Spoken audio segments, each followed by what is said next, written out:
Not of the wild week on Wall Street. Nothing, not even good news on the U.S. jobs front, could slow the stock market's downward spiral. The Dow and the S&P 500 dropped 6% or more. Wall Street's worst week since 2011, worst opening week ever.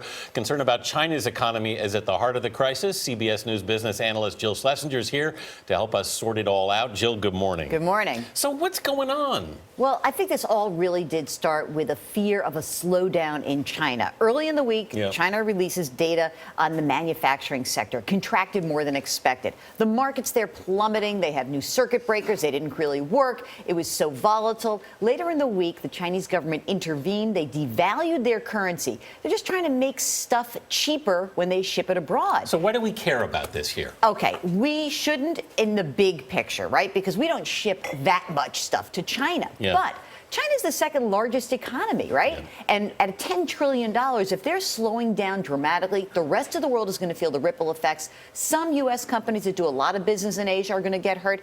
Overall, the U.S. economy shouldn't really slow down that much. But if the whole world starts to slow down, we are going to feel it here. Well, as Anthony mentioned, we had a strong U.S. jobs report. Unbelievably strong. We had 292,000 jobs created in December. We pulled off something amazing in 2015, the second best year for job creation in the last 15 years. The best year was in 2014. We saw really robust growth across lots of different sectors, and that was what was so interesting. Professional and business services adding over 600,000 jobs, construction up 260,000, healthcare up almost 500,000. So a lot of sectors played. Unemployment remained at 5%. Right. This was a better than expected report. But there is some weakness in here, isn't there? Because the manufacturing growth has slowed markedly. And also in December, we had the wages were flat again. Yeah, down a penny, actually. So it didn't look good. Wage growth is a really stubborn part of this recovery process. So we saw year over year, it looks like wages were up 2.5%.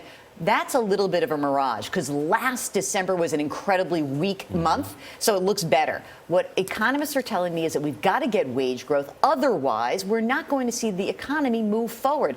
Other areas of weakness, still so many people unemployed for a long term, more than 6 months, people working part-time because they can't get full-time jobs, and those sectors that are really getting hammered, the energy sector, oil fell 10% again last week, and we see manufacturing really taking it on the chin. Manufacturing is 12% of the U.S. economy. It's not everything, but there's starting to become a divergence between the service side and the manufacturing side. I will say this, for all the worry about China and the anxiety in the markets this week, take a big, deep breath and say, hey, you know what? The U.S. economy actually is growing at 2.25%. We're producing 221,000 jobs a month last year.